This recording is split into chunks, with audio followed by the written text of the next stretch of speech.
यारू लुंड जे मशहूर नात ख़्वान मोहम्मद यूनुस लुंड काश न्यूज़ सां ॻाल्हि ॿोल कई। संदसि छा चवणु आहे, ॾिसूं था एजाज़ अली पिताफ़ी जी ही रिपोर्ट। यारे लुंड जो मशहूर मारूफ़ नात ख़ान हाफ़िज़ मोहम्मद यूनुस कादरी जेको आहे असांजे हाफ़िज़ आयो आहे ऐं जेको आहे त हिन सां जेका आहे ख़सूसी ॻाल्हि ॿोल कंदासीं नातनि जे हवाले सां। अचो त उन सां ॻाल्हि ॿोल कयूं। साईं अस्सलाम वालेकुम। वालेकुम अस्सलाम वरहमतुल्लाहि वबरकातुहू।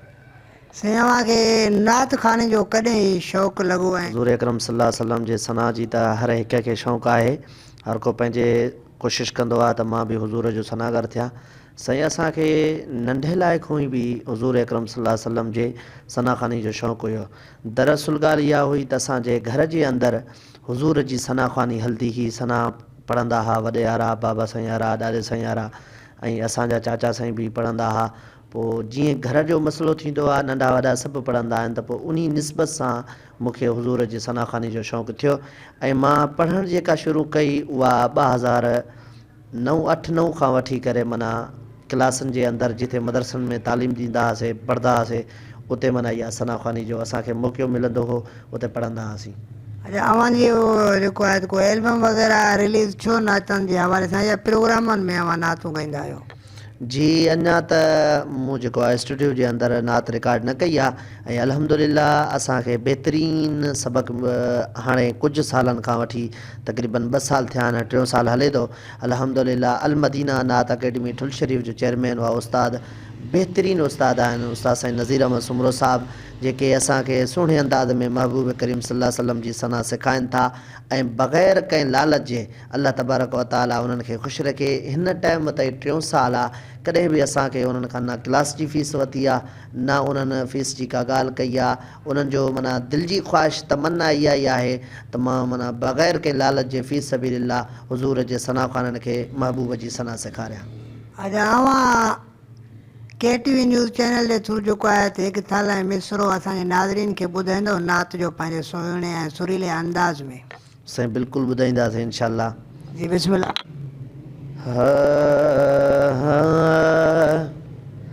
मां नथो चाहियां त मूं वटि सोन चांदी ज़र हुजे, मां नथो चाहियां त मूं वटि सोन चांदी ज़र हुजे, थो घुरां तोखां त तुंहिंजे दर अॻियां मुंहिंजो घर हुजे, थो घुरां तोखां त तुंहिंजे दर अॻियां मुंहिंजो घर हुजे, मां नथो चाहियां त मूं वटि सोन चांदी ज़र हुजे, थो घुरां तोखां त तुंहिंजे दर अॻियां मुंहिंजो घर हुजे, मूं मञी दरबानी दरबानीअ जो जीअं दस्तूर आहे, सिर्फ़ु हिकु मौलूद तुंहिंजो मुंहिंजे काण किरोड़ आहे, गंज ॿिया काॾे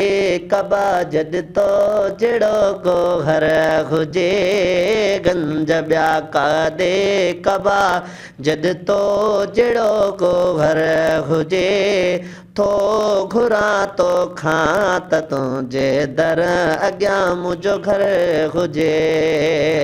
जी नाज़रीन, तमामु बहितरीनु नात ख़्वान जेको तव्हां इन जे सुरीले ऐं सुहिणे आवाज़ में जेका हिकु थाल ऐं मिसरो नात जो ॿुधो। साईं तव्हां पंहिंजी जेका आहे शाइरी कंदा आहियो नातनि जे हवाले सां? जी अञा शौक़ु न थियो आहे, पर हिकिड़ी मूं नात ठाही हुई जेका उस्तादनि साईं खे ॾेखारी हुयमि ऐं उहा मदीने जे शान में हुई। मदीने जा साईं मदीने घुरायो मिसकीन आहियां, मदीने जा साईं मदीने घुरायो मिसकीन आहियां, मिसकीन आहियां लाचार आहियां, मिसकीन आहियां लाचार आहियां, मदीने जा साईं मदीने घुरायो मिसकीन आहियां। माशाअल्लाह, तमामु बहितरीनु। तव्हां असांजा जेके नाज़रीन तव्हांखे ॾिसी रहिया आहिनि उन्हनि खे तव्हां कहिड़ो पैगाम ॾींदो? जी साईं, मां उन्हनि खे इहो पैगाम ॾींदुसि त अवां बि पंहिंजे बचड़नि खे हुज़ूर जी सनाख़्वानी सेखारियो, कोशिशि कयो पंहिंजे बच्चनि खे क़ुर पाक जी तालीम ॾियो। दुनिया जी तालीम लाज़मन आहे, उन सां गॾोगॾु दीन जी बि तालीम लाज़मन आहे। हर कंहिंसां मुहबत रखो। अल्लाह तबारक व ताला मुहबत में ई सभु कुझु रखी छॾियो आहे।